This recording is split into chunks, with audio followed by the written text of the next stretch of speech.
Ernesto Che Guevara was an Argentine revolutionary and political figure who played a prominent role in the Cuban Revolution.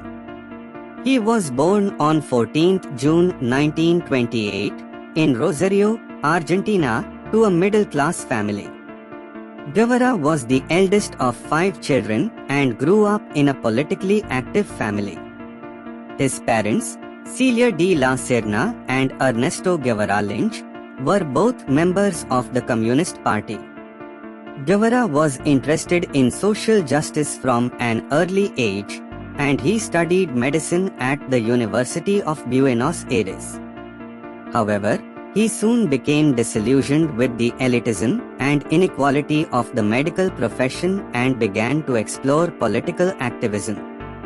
In 1952, Guevara set out on a motorcycle journey throughout South America with his friend Alberto Granado.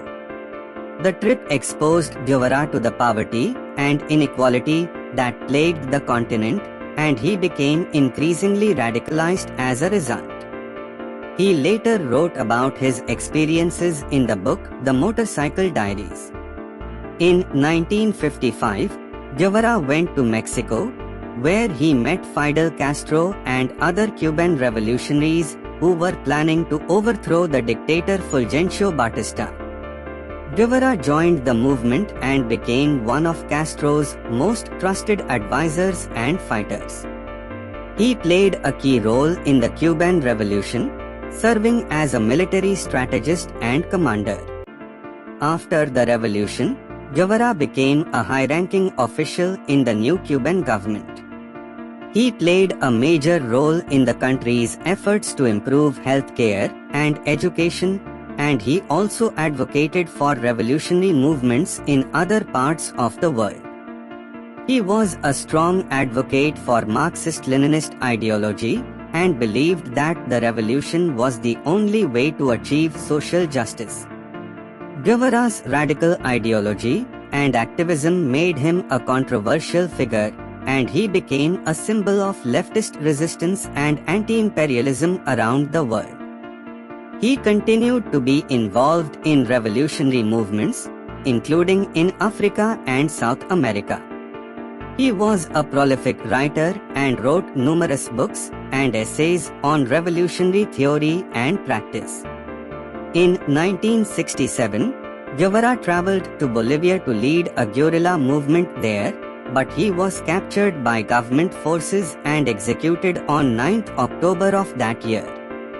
His death was a major blow to the international revolutionary movement and led to widespread protests and demonstrations.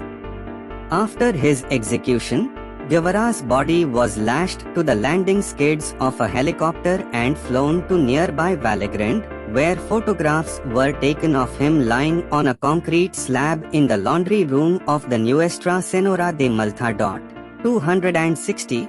Several witnesses were called to confirm his identity, amongst them the British journalist Richard Gott, the only witness to have met Guevara when he was alive.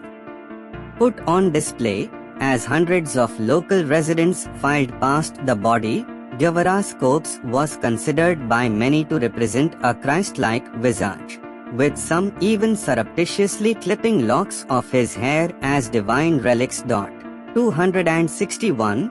Such comparisons were further extended when English art critic John Burger, 2 weeks later upon seeing the post-mortem photographs, observed that they resembled to famous paintings. Guevara's legacy continues to be the subject of debate and controversy. Some see him as a hero and a champion of social justice, while others criticize his methods and view him as a totalitarian. Nevertheless, his impact on the history of Latin America and the global political landscape cannot be denied. He remains an icon of revolutionary struggle and a symbol of resistance against oppression and injustice.